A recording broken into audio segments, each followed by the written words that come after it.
Hey everyone, welcome to the RotoGrinders Morning Grind Podcast. I'm your host, Stevietpfl. It's Friday. It's December 23rd. It's 2022. We have 14 NBA games. Yes, 14 NBA games to talk about here on today's podcast. I'm sitting back in my chair. I'm ready to go. Got my dude TJ and ready to talk about this massive 14 game slate. What's happening, TJ? Ready to dive into some basketball. We got a lot of content coming our way with Christmas Eve football, Christmas Day basketball.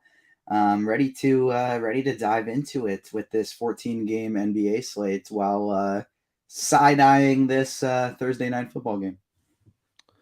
Should be a lot of fun over the next few days, family and sports. So ready to talk about this massive NBA slate. And yeah, I mean, there's going to be a lot to change on this slate from the time we record this podcast here on Thursday night till when this locks on Friday night. So make sure you're paying attention to all the potential news here. We get started with San Antonio at Orlando taking on my Orlando Magic. It is a back-to-back for San Antonio. We don't have a ton of back-to-backs on the slate. Keldon Johnson didn't play on Thursday with the hamstring injury, so we'll be paying attention to that. Wendell Carter Jr. and Gary Harris are not marked out. They're both questionable on the injury report. Jonathan Isaac, Okeke, and Jalen Suggs are out. Let's start with the San Antonio side. What do you like here for the Spurs? This is one where I feel like we're just going to get a whole plethora of guys out later in the day. But like as it stands right now, kind of assuming Keldon's still out, I will like Vassell and Trey Jones. And on Thursday night, Sohan played a very good game in the starting lineup. Well, it's somebody like you got a Josh Richardson who's been out and just came back. You kind of feel like, is he going to play on a back-to-back? Pirtle's been hurt lately and is now back. Is he going to play on a back-to-back? So definitely keep your eye on the news on these guys because somebody like a Jeremy Sohan or a Zach Collins could become a lot more interesting if we get some guys ruled out. But as it stands, it'd be really only Vassell or Jones that I'd have interest in. Yeah, I mean, if Johnson... And on a big slate, really just Vassell. Yeah, I mean, it's a huge slate. If Johnson's out, Sochan is still cheap. Getting a matchup against the Magic, he's 4K. Should play, 30-ish minutes in this game, whether it stays close or not. So, I mean, he's really the only guy that I have a ton of interest in. I don't think I want to play Jakob Poeltl. Unless some guys start getting ruled out here, I just don't have a ton of interest in the Spurs side of this game. Talk to me. What do you like here for the Magic? Pending everybody is in, I don't really think anyone. Markelle Fultz still has a ceiling at that price, so if I'm running a lot of lineups, I'd definitely include him. But outside of that, I don't think I have a lot of interest here in really anybody. The slate's just a little bit too big. Like, you could take a shot on somebody like a Bol or a Banchero in tournaments, but on a slate this big, I just don't really think it's going to be for me. Yeah, I mean, Fultz, I think, would be my favorite play in this one, and it's still just going to be like large field tournament only. I mean, outside of that, I don't see how you can really take a ton of interest in the Magic. You know, Paolo is someone that can go bonkers here against any team, really. So I don't mind him in large field tournaments either. But outside of that, I mean, Franz Wagner, 6,200 is kind of where he should be. You know, he's going to be in the low 30s most nights. He's not going to have big fantasy ceiling. And then Mo Wagner, his price is just kind of caught up to the production. So not a ton of interest here in my Magic. I mean, I still don't mind taking shots on Fultz. And if Wendell Carter Jr. comes back, it just kind of crowds the situation a little bit more. So it's just a tough overall situation if that happens. I got a special place in my heart for the Magic. They were my very first NBA game I ever attended as a child was in Orlando against the Cavs. Ricky Davis's Cavs versus T-Mac's Magic. But tonight, I don't think I'm going to be playing them. T-Mac was a really fun time. I think my favorite player to watch ever. Like, he was just so electric. That game that I watched, the Magic blew them out, so he only played 3 quarters. He had 39 in those 3 quarters. Yeah, him, Dwight Howard Magic was fun when Dwight was like really, really good. That was a ton of fun, like as a Magic fan. So we've had some spurts.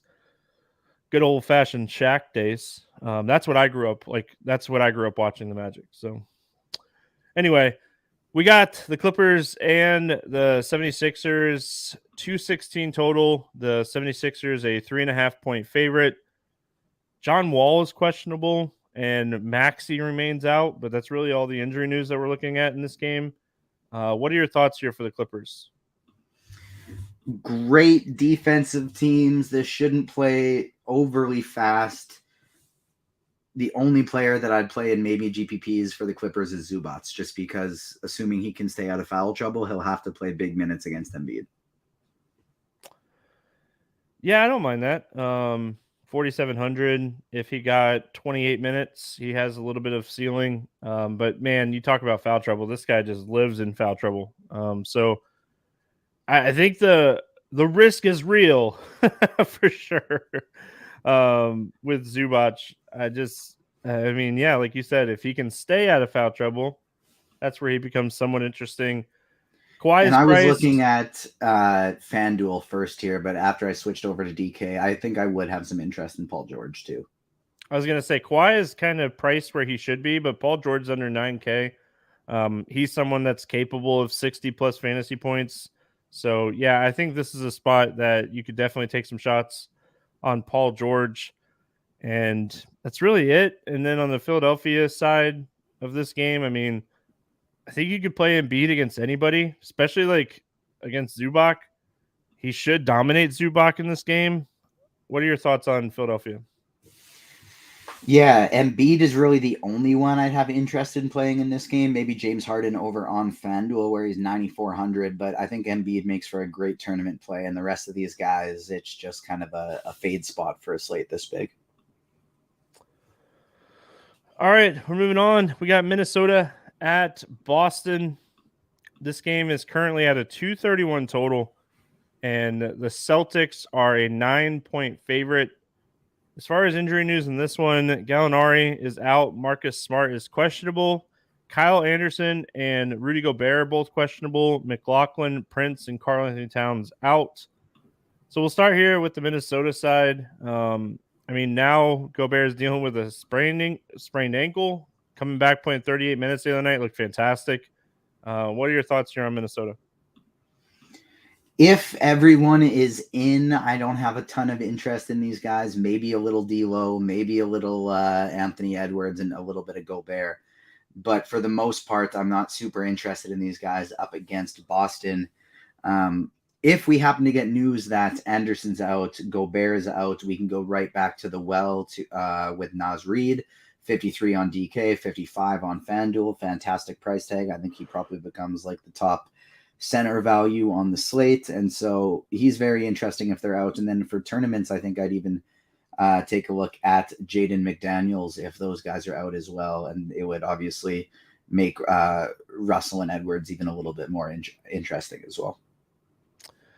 Yeah, McDaniels is definitely a value play that I've circled here. He's someone interesting. The guy that I think we have to talk about is Austin Rivers. I don't want to talk about Austin Rivers, but he's playing a gazillion minutes a night right now. He's only 3,800. It's a 14-game slate. I don't know how many guys under 4K we're going to get playing 35 minutes.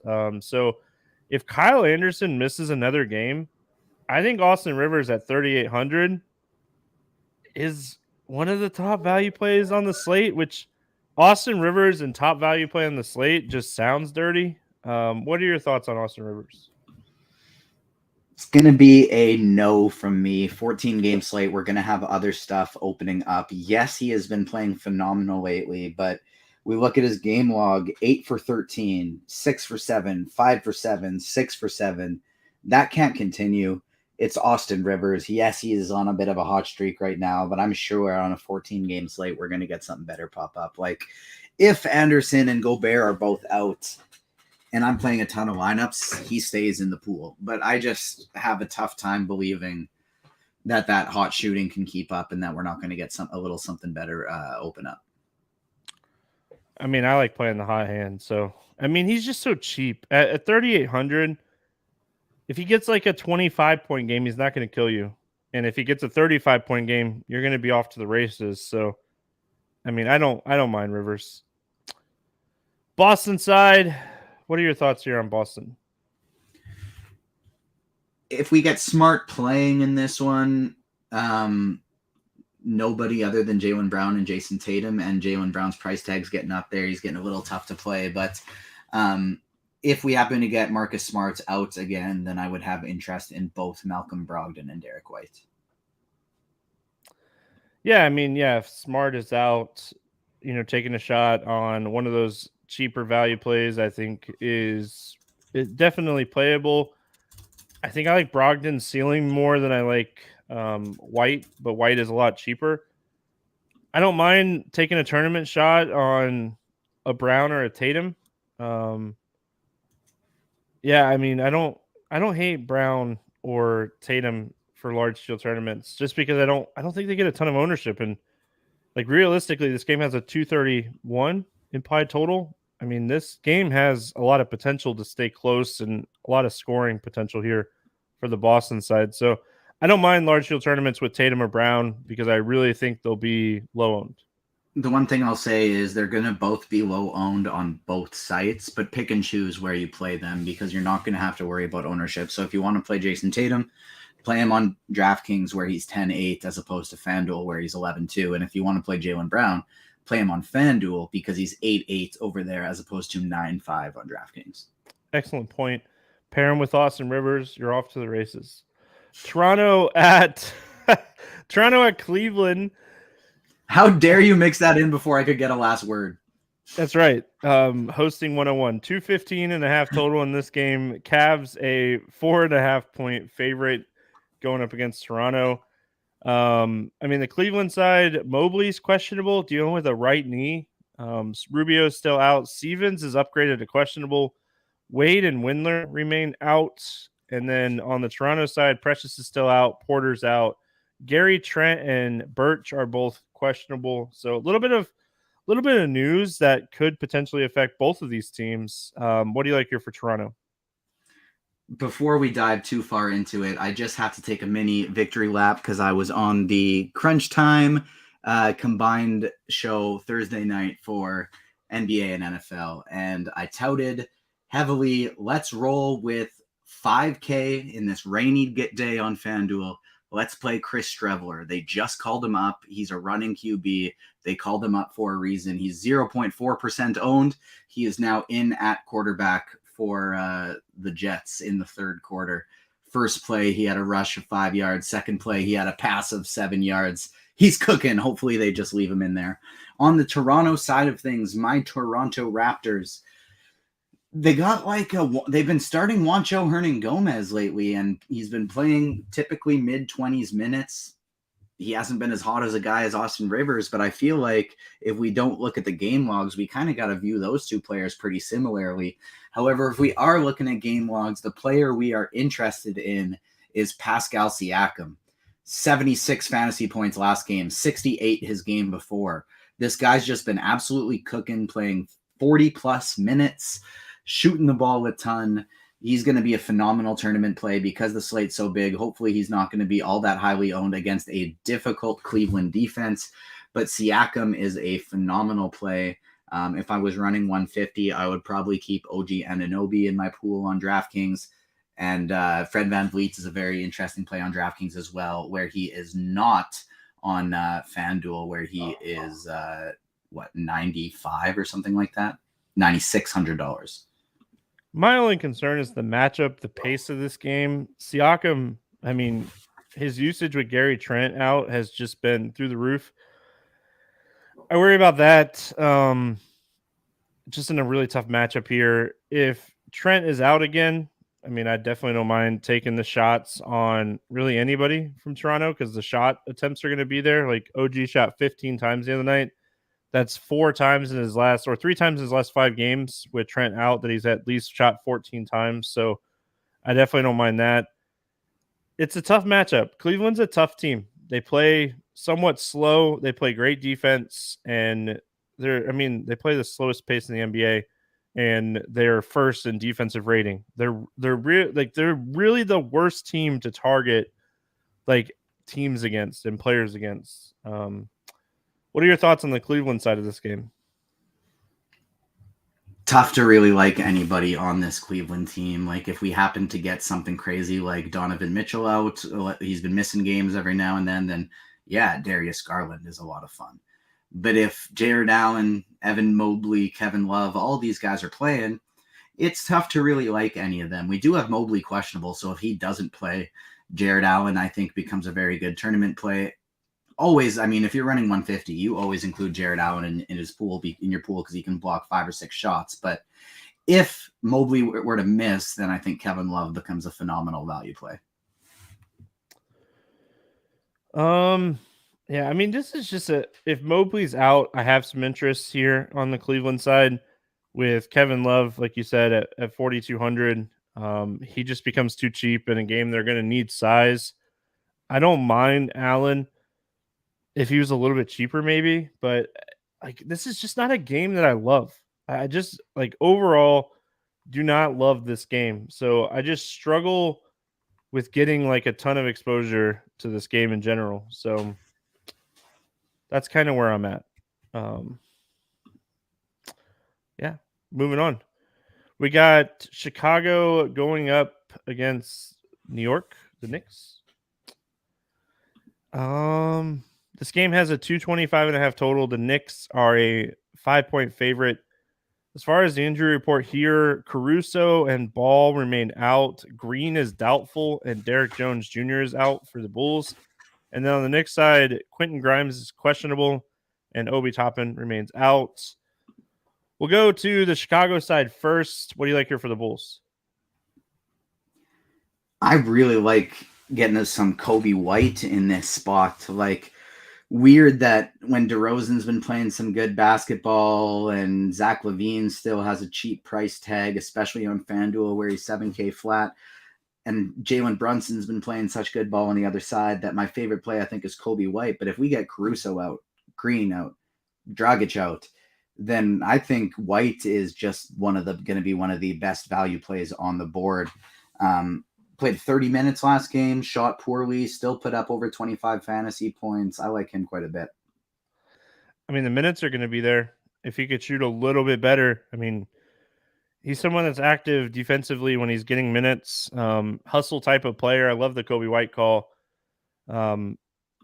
If Caruso's already out, so it really just comes down to if you think Javonte Green matters or not, and I don't think he does. So I think that we're looking at really solid minutes for Kobe White regardless here. So don't hate taking some shots on DeMar DeRozan in this spot. I think he has a pretty high ceiling. I could see really any of the big 3 for Chicago. I don't typically play more than like one of them because it seems like it just never works out. So I think it would be DeRozan. I think I'd rank it DeRozan, probably then I think I have to go Vooch and then LaVine. LaVine just hasn't had a ton of ceiling games this season, so I think I rank him behind Vooch in this spot. I agree with you on DraftKings, but on FanDuel, I rank them LaVine 1, DeRozan 2. Yeah, he's been really cheap on FanDuel. Yeah, he's 7K flat over there. It's just like he makes for such a good just like cash game or last piece because you basically know, yeah, he hasn't been great this year, but you're still going to get 5x from him. And if he's plays like Zach LaVine, then he's 2K too cheap. All right. The Knicks side, what do you like here for New York? Julius Randle's been playing some very good basketball lately, so I'm definitely tempted by him, especially on like it's kind of weird.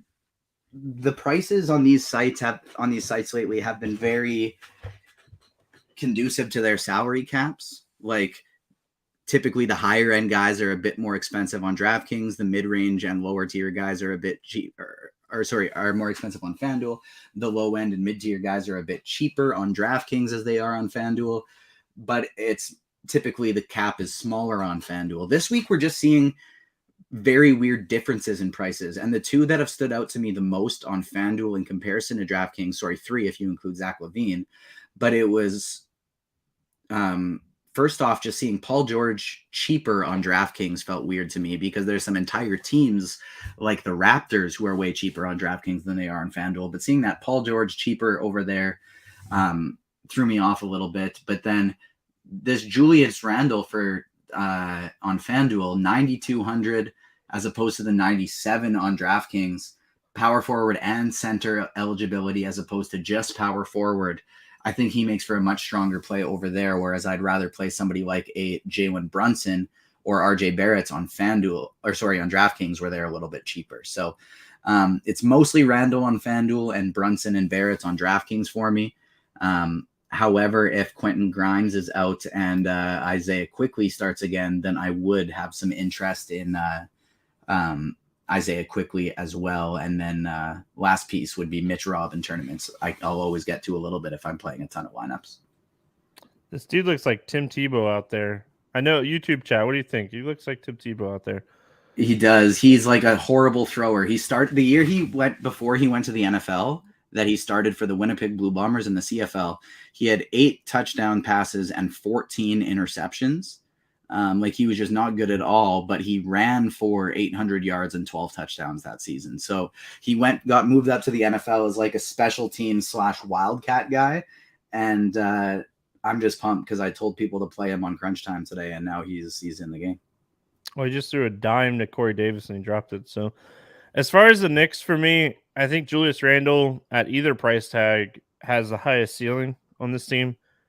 He's just someone that, I don't think he matches like Vooch matches up well with him. I could see Brunson having a good game in this matchup, especially like if Grimes ends up sitting. I think that's another potential usage bump for a guy like Brunson. So I don't hate that. As far as like the cheap plays go, we all kind of wanted Miles McBride to work the other night, and he didn't end up starting. So that didn't work out. So yeah, the Knicks for me, Randall, maybe a little bit of Brunson in large field tournaments, and that's really it for me.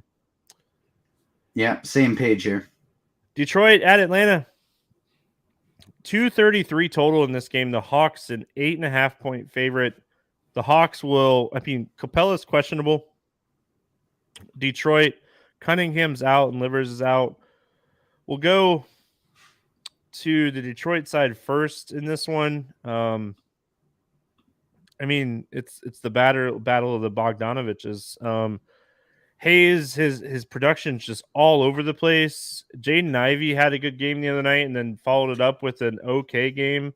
What are your thoughts here on the Pistons?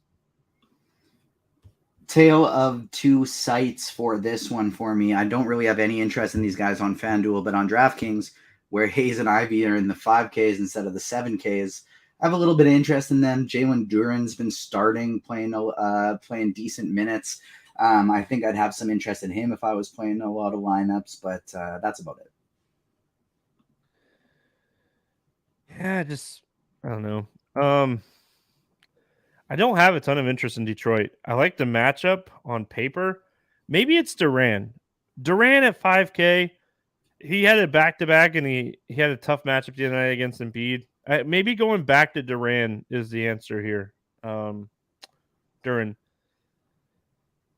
Atlanta side, if Capella plays, I think you jump off of Okongwu, obviously. But if Capella's out, I think you continue to play Okongwu. You could potentially take some shots here on John Collins if you think his minutes are going to get bumped up in this one. It's a great matchup. What are your thoughts here on the Hawks? I love John Collins on DraftKings where he's 5,300, on FanDuel not so much where he's above 6K. DeJounte Murray on DK is a play I like quite a bit. And then Trae Young on FanDuel, 9,700. Actually, sorry, I didn't realize DeJounte is actually cheaper on FanDuel too. So these guards I'd rather play on that site. $9,700 Trae Young, 86 DeJounte, where you get extra for the steals and blocks against this Detroit team that turns it over quite a bit. I actually have quite a bit of interest in both these guards on FanDuel, and then somewhat interest in the guards on DK, and then also John Collins on DraftKings. All right, cruising along, 14 games, a lot to get through. And this next game is super interesting depending on injuries. We have the Bucks and the Nets facing off. This is the two Eastern powerhouses.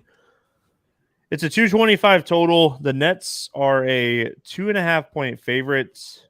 The biggest injury news probably on the slate here in Giannis playing or not. He's probable with the knee soreness, but again, like if he were to get ruled out, it's huge. Middleton's still out, and then that's really it. The Nets are pretty healthy. Kyrie's not even on the injury report here. So, what are your thoughts on the Bucks? If we get Giannis and Middleton both out for this one, then Giannis is probable. Sorry, he's going to play, but I guess I still like Giannis if we get value opening up on a 14-game slate, which it should. But other than that, I don't really like much on this Milwaukee side. Brook Lopez at 5,400, I think, would be the only other person I'd want to play. Yeah, I think Giannis smashes in this spot. It seems like he always gets up for big games like this. Drew, I wish was a little bit cheaper. Like if Drew was 72 in this spot, I would have some serious interest in him. I could see Bobby Portis having like a ceiling type game in this spot. I think those would be my two favorite targets, and that's really it. And then on the Bucks side,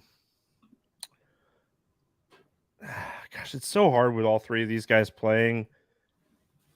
I don't think I end up playing any of them on a big slate like this, but if I were to pick one of them, I think it'd have to be KD, the way that he's been playing lately. 100%, I agree with you. KD would be definitely the player I'm most interested in. And then, I would, if I'm playing lots of lineups, I'd definitely still want to make sure I get some Kyrie in tournaments. But Kyrie going up against Drew Holiday, I think I'd just rather play KD. And Ben Simmons just doesn't make the cut for me today. No. And still that kind he makes it so I don't really want to play Kyrie all that much either. I just kind of like playing Ben Simmons whenever I like going Ben Simmons whenever Kyrie is out, and I like going Kyrie whenever Ben Simmons is out. All right. Cruising along here. We have Indiana at Miami taking on the Heat. 225.5 total in this one. Miami is a 6.5 point favorite. On the Miami side, Butler and Dedmon probable. Haslam, Martin, Vincent, year 7 questionable. Year 7's out. Sorry, I read that wrong. Halliburton is questionable. Neesmith is questionable. And Tice remains out. So obviously one of the biggest things to watch on this slate is, does Halliburton play? Because if he's out, this game probably doesn't even stay close. What are your thoughts here on the Pacers? If Halliburton is in, he's always interesting for tournaments. Tough matchup. He's not going to get a lot of ownership. If he is out, all of a sudden you kind of got to love the likes of McConnell and Nembhard. But kind of just assuming he's in right now, it's maybe you get a sprinkle of Halliburton or Turner, but otherwise not playing anybody. Yeah, this game doesn't stay close if Halliburton sits, but it becomes really interesting on the value side because I don't think these guys would necessarily come off the floor in a blowout. Unless I mean, unless Nemhard is just Michael Jordan again. yeah. Did you watch any of those games when last time Halliburton missed time? I watched the Golden State game, the one that was in Golden State, because I watched that game. Those West Coast games are so much easier for me to watch than the East Coast games. So, I mean, I typically will have Magic games on from time to time, but yeah, that game was super interesting. He went bonkers in that Golden State game. So that was obviously super interesting. Miami. Let's talk about the Heat. With pretty much, I mean, they're finally starting to get healthy. But now we have Hero at 88, Butler at 94, Bam at 86. Like, they're really overpriced, even in a fantastic matchup going up against the Pacers. Butler on DK is the only player I'd have somewhat interest in getting to today, and that's only if I'm playing a ton of lineups. I mean, I think you have to have interest in Oladipo. 5,400. He's been playing a bunch of minutes every night, and he gets a matchup against the Pacers. I think it's hard not to have interest in Oladipo with his minutes the way that they are right now. If Caleb Martin is out, then maybe, but if not, I don't think so, just because his price has been getting up, and like they've been missing players in these last 3 games. He's played 30. I think we're likely to go back to the low 20s minutes for him if everybody's in. But if Martin is out, then that probably still makes him kind of like the main 6th man, so I would have some interest in him still. I mean, I think he is really interesting if he stays healthy this whole season. He's so good defensively, especially if Halliburton doesn't play. Like, a lot of steal potential. So I would have more interest if Halliburton doesn't play, because I think he would get extended minutes in the blowout then too. all right, so we got the Pelicans and the Thunder, 232 total. Thunder a 2-point favorite, and that is not a typo. The Thunder are a 2-point favorite. It is a back-to-back for New Orleans. We know that Zion's not playing, right? That came out earlier. He won't play against the Spurs or the Thunder. Ingram's out. Nance is out. Robinson Earl is out. Let's go New Orleans. What do you like here for the Pelicans? Kind of just a run back from what we got on Thursday night, assuming if everything stays the same here for these two teams. And so if that's the case, you got to love Jonas Valanciunas again. I think it is somewhat of an interesting idea to maybe not on a slate this big, but like if we get Larry Nance out again, I think somebody like a Willie Hernangomez can be taken shots on just in case JV gets in foul trouble if you're playing a lot of lineups. But assuming we get the same thing as we do today, Trey Murphy, Herb Jones, CJ McCollum, Najee Marshall, all just fantastic plays. And then Jose Alvarado on DraftKings at 3,400 is an interesting value as well. Yeah, I mean, McCollum at 8,300, you just have to kind of think that he's going to be a really high usage guy. What did he put up? 40 actual points last night or tonight, whenever you're listening to this podcast. Just absolutely had a game. Hernangomez only played 22 minutes, but he played really well. I want to see what his ownership looks like. I don't know if I trust that as much as like I trust like a Valanciunas or a McCollum, but CJ McCollum, point per dollar, might be one of the best plays on the slate today. With no Zion going up against the Thunder, so love him. One of my favorite plays on the entire slate. What are your thoughts on the Thunder side of this game? SGA and that's it. I mean, they're healthy, right? Like that's the problem. Everyone's back and their prices are up now. So I'm with you, SGA, and that's it. Like, just looking at everything, it just nothing really like jumps off the page to me as like I gotta play this guy.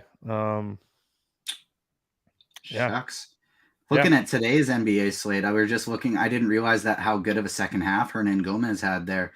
I am just realizing now that I was Jeremy Sohan instead of Najee Marshall away from optimal and taking down first place on FanDuel. Shoot. Gotta love those 1v1s. Gotta love them. All right, we have Dallas at Houston. Again, I know it makes me laugh every time. 222 total. The Rockets or the Mavericks. Just kidding. 6.5-point favorites in this one. Finney Smith is out. Josh Green is out. Keebler is out. Kemba Walker is out. And then on the Houston side, Eric Gordon is out. Matthews is questionable. And Tate is out. So starting with Dallas, I mean, Kemba being out, he's been playing 20, 24 minutes a night. Just sounds like it's going to be a rest kind of situation for him.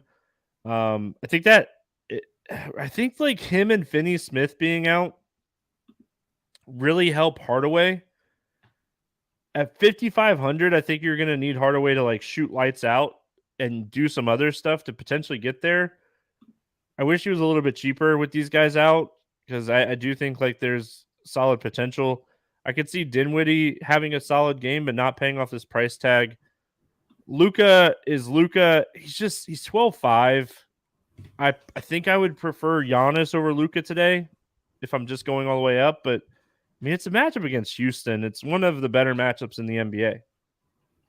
Who do you prefer between Luka and Giannis on FanDuel, where Luka is 11.8 as opposed to Giannis's 12K? I still think I prefer Giannis today. That's fair. It's the matchup against Brooklyn. It's the poor defense like Houston, but you kind of expect this game to be quite a bit closer. I mean, the thing about the Nets, they have been playing better defensively since, was it Jason Kidd got fired? So I get it, but I mean, Luka is capable of monster games. Steve Nash. I couldn't remember if it was Kidd or Nash. Either way. Houston side, what do you like here for the Rockets?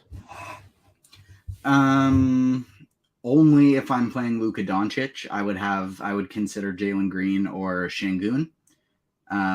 But that's it. KPJ, I watched the Magic game the other night. He shot lights out the other night, man. He had a streak going there where he just couldn't miss from three, and he kept putting them up. He had a KPJ game. You know, we don't typically see those anymore. So, yeah, I mean, if you're playing Luka, one of those two guards, I think Şengün is in play regardless. You know, it was nice to see him, you know, finally kind of get the minutes the other night against the Magic. And if they're going to play Christian Wood 30 minutes, I think Şengün could play 30 minutes as well. So, yeah, I mean, not my favorite game, but I don't think this is the worst game. And I think, like, if you're playing large field tournaments, you always, like, have to have some interest in a guy like Luka just because his ceiling is just massive. Yeah, all right, I kind of have the feeling he's going to be super low owned too. So, like, that's a guy that if I'm playing 150 lineups, you probably just try and double the field on. Portland at Denver taking on the Nuggets. 234.5 total here. Nuggets a 5-point favorite. On the Portland side, Josh Hart and Eubanks and Lillard, they're all probable. Little is out. Nurkic is probable as well. Peyton remains out. And then on the Denver side, Jamal Murray, Michael Porter Jr. are questionable. So paying attention to that. Let's talk the Portland side first. What do you like here for the Trailblazers? I don't really think all that much of anything for these guys at this point. Like, going up against Denver, I'd maybe get a little bit of Dame. But other than that, like, if we get a bunch of guys out, like Winslow questionable, Nurkic is probable. Hart and Eubanks are on, or I guess they're still listed. Stupid DraftKings always getting me confused with their queues, and then you click on it and these guys are probable. With everybody healthy, I think it'd be Dame on FanDuel where he's 9,200, and then a little bit of Jeremy Grant on DraftKings where he's 69. But other than that, I don't really want to play anybody on Portland. Winslow's doubtful. I forgot to mention that, but yeah. The problem with the only problem with like Lillard in this spot is you want to run it back with Jokic, and I don't know if you can necessarily do that on a 14 game slate at these prices. I think it might be doable. Like, I still feel like we're going to get some random injury news That's tomorrow. true. I mean, the flip side is a 14 game slate. We're probably going to have, 10 things that come out tomorrow where we're going to have 5 guys under 4K to play tomorrow. So I guess you're right. But yeah, I mean, if I'm playing Lillard, I'm playing Jokic. And Jokic is capable of, gosh, this guy is just capable of monster games. And I mean, Jokic could slow him down a little bit. He's been able to slow him down a couple times this season. I will say, like, Nurkic is interesting on the Portland side just because he's going to need to play the minutes in this game. And anytime Nurkic is playing 30 to 35 minutes, he's in play. I totally forgot to mention him. I What are agree. your thoughts on the Nuggets? He was somebody I was kind of thinking about as well. If my memory is correct, I believe he typically has had some pretty big games going up against Jokic as well. And so yeah, I like that. I like that call as well. And for Denver, MPJ is expected to be back for this one. Assuming Jamal Murray plays, it's just Nikola Jokic or nothing for me. And then if for some reason Jamal was going to be out, then I'd have a lot of interest in Bones and Bruce Brown as well. Memphis at Phoenix. 226 total in this game. Memphis a 2-point favorite. On the Grizzlies side, Desmond Bane upgraded to questionable. Danny Green remains out. And on the Phoenix side, Devin Booker already out for this one. Cam Johnson remains out. Okaji is questionable, and Cam Payne is already ruled out as well.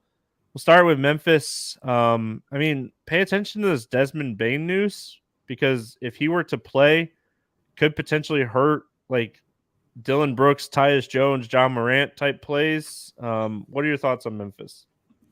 Yeah, if Bane plays, I think I'm out just straight up on everyone.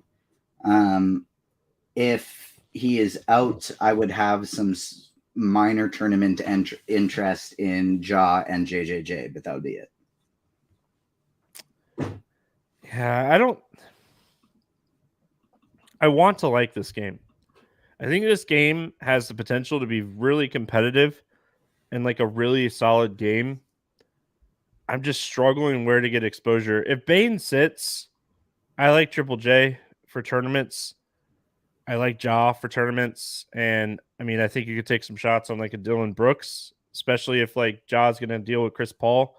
We could see some open looks for Brooks.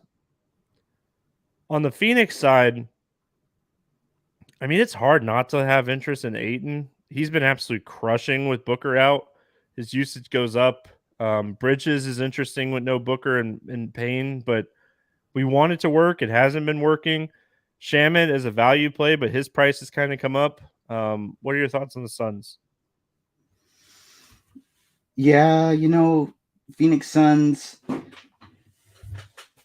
I feel like we still got to like Chris Paul in this spot. I don't really want to play Shamit just because he had a good shooting game last game. I would rather just roll with Damian Lee still. But Bridges, I think, is okay if I'm playing a lot of lineups. I just can't really see myself getting to that price tag with him today. And so it's likely for me going to be, if by some odd reason we don't get more value opening up, take a shot on Damian Lee. But for the most part, it's just Chris Paul and DeAndre Ayton. Damian Lee is an interesting call, especially if Okaji sits. I think that would just kind of leave him and Shamit to get plenty of minutes. Washington at Sacramento. No total in this game. It's a back-to-back for Washington, and they've been dealing with some injuries. Holmes is questionable for Sacramento. Don't know if that matters, but on the Washington side, I mean, Porzingis has been out. He didn't play on Thursday. Denny didn't play on Thursday with a back injury. I mean, Bradley Beal's been in and out of the lineup. Do they play him on the second end of a back-to-back here after coming back a week ago? So, I mean, it's really, really hard to break down Washington the night before. Yeah, if Porzingis and Beal is out, Kuzma becomes like the top play on the slate. Morris becomes phenomenal. Gafford becomes one of the top plays on the slate. Jordan Goodwin becomes awesome. And then you can sprinkle in Will Barton for tournaments. If all these players are in, I think Porzingis would really be the only one that I'd have any interest in. Yeah, I mean, if guys start getting ruled out, I think you have to have some interest in like Kuzma. I think at that point you're potentially looking at like a Monte Morris. You just really have to kind of play and wait and see game. Who's in, who's out. I mean, if Porzingis sits, Gafford is still cheap enough that I think he's playable. And if Beal sits, like Jordan Goodwin was crushing when Beal was out. So I definitely wouldn't mind getting him at 4,400. Sacramento side, I mean, they should roll in this game. I mean, it's hard not to have some interest in Sabonis, knowing that he's going to be really low owned.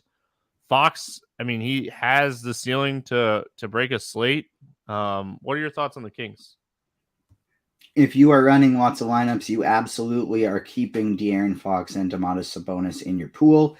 But other than that, like, tough to really have a lot of interest in all these guys now that they're looking pretty healthy. Yeah, I mean, Herder had a game the other night, but it's kind of just like a weird one-off game. I know, like, we've seen him in years past, like, have those big capable games, but not someone that I'm like going to have a ton of exposure to unless I'm running a ton of lineups. And on a 14 game slate, I could tell you with confidence, I'm not running a ton of lineups today. All right, we got Charlotte at LA taking on the Lakers, 235 total. The Lakers a 4-point favorites. Charlotte side, Martin is out, Rozier is questionable, and DSJ is questionable. Anthony Davis is out, Reeves is questionable, and Westbrook is probable. We'll start with Charlotte. If Rozier sits, LaMelo Ball, I can't keep preaching it enough. Talked about it the other day.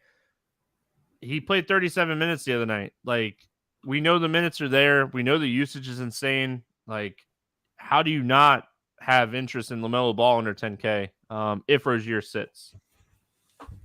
Yeah, and what if I told you he was still under 9K on FanDuel as well? Just I think he'd be the top play on the slate over there. You run it back with LeBron on the other side, going up with like sitting there with no AD for them. It just, to me, in the late night hammer spot, like that's my favorite spot on the slate so far, is just a little LaMelo Ball, LeBron James skinny stack. I like this game. I think this game is super interesting overall. I think this is a game you really want to kind of focus on. And I mean, it could potentially on a 14 game slate just say no one wants to play the 10:30 game. I mean, you have two 10 o'clock games, so it makes it a little bit easier to play the 10:30 game. But yeah, I mean, I have a ton of interest in LaMelo Ball. I don't hate LeBron. I mean, I like LeBron a lot as well, especially if I'm going to play LaMelo. Obviously, Thomas Bryant gets one of the best matchups in the NBA going up against Charlotte, so I have interest in him. And at 6,100, I actually don't think he's going to be all that heavily owned, and so I think he's going to make for one of the better tournament plays on the slate. Man, anything else here for the Lakers? If I'm playing lots of lineups, I would still include Lonnie Walker in my pool, but that's about it, and maybe even Pat Bev. I know we kind of breezed through this slate. A lot is going to change. We wanted to just kind of give our general thoughts here. Derek in chat wants to know, how are your backup lineups doing with the backup quarterback? Some of them are going pretty decent, but Zay Jones has let me down, and I would have been kind of winning a ton if they got that fourth down when they were 4th and 5 on the 10-yard line a couple drives ago there. But as it stands right now, we are breaking even with hope that if Strevler can get some rushing yards on the next drive, we'll be making some money. I mean, you're going to get 3 more minutes of him, or 3. I don't have Jacksonville's kicker, and I'm underweight on Ingram. So those are the two big things. I kind of thought the hitch passes that Ingram was taking, I thought that was going to be I thought that was going to be Zay Jones. And then I kind of figured that with this being so rainy and windy on all of these fourth and shorts, there'd be no way Doug Peterson, of all people, would be just kicking so many field goals. But that's now, I think, the fourth field goal that Jacksonville's made. So that hurts. All right, we're going to play the morning grind game, and then we're going to get out of here. DraftKings pricing and scoring. Favorite play under 5K to go 7X. Who do you got? I can't even. I was like, I said this is probably the best value as it stands on the slate. I don't gotta write it down. I'll just remember, and I don't remember who it was. So I'll go with Kobe White. Kobe White is two I wrote down. So hold on one second. I just kind of assumed you were going with Austin Rivers. No, he's my let's get weird GP play. Kevin Love is my favorite play under 5K. I think Mobley is really banged up, and I think Kevin Love gets the minutes, so I really like him at 4,200. Over 8K to go under 5X. Who's your bust at the top today? Bust at the top today, I'm going to go with James Harden. I like that one. Man, today's tough. I'm going to go. I think I'm going to instantly regret saying this, but I'm going to go Siakam against Cleveland. And it pains me. If Mobley's out, that's all of a sudden a much less imposing defense. Yeah. Yeah. I'm going to get one of my questions right. Favorite 6X play today? Who do you got? Favorite 6X. Oh, I thought it was the GPP. Let's get weird. I'm not prepared. Favorite 6X play. It's like the first time you've ever done the podcast. I know. I just mixed up the order. I'm going to go Thomas Bryant. I like that. I'm going to go CJ McCollum going up against the Thunder. No Zion. Hard not to love CJ McCollum today. Let's get weird GPP play of the day. CJ, who do you got? Ivica Zubac. I like it. Austin Rivers for me. I already said it. It's weird. It's weird to even like Austin Rivers, but it's hard not to. I liked Austin Rivers when he was with Duke. Yeah. All right. Any bets standing out to you here night before, or are you just gonna wait and see what we're looking at news wise? Yeah, probably just wait and see what we're looking at news wise. There'll probably be some good things we can jump on just at as soon as we get the news. But until then, there's kind of nothing really sticking out to me because there's so much we're going to be waiting for from a what if standpoint. I like the over in the Lakers Charlotte game at 235. That was my initial one that I wrote down. I think that game is going to be really high scoring. So that was my initial thought. But yeah, I mean, that's going to wrap it up here for Friday. We'll be back on Monday. I think there's NBA on Monday. Is there Monday? I know a few games Sunday. Now I have to look. 26. There's some hoops on Monday. We'll be back on Monday. Hope everyone has a fantastic Christmas. Yeah, that's it. Hope you have a fantastic Christmas. We'll see you on Monday and enjoy this massive headache. 14 game slate. We'll see you then.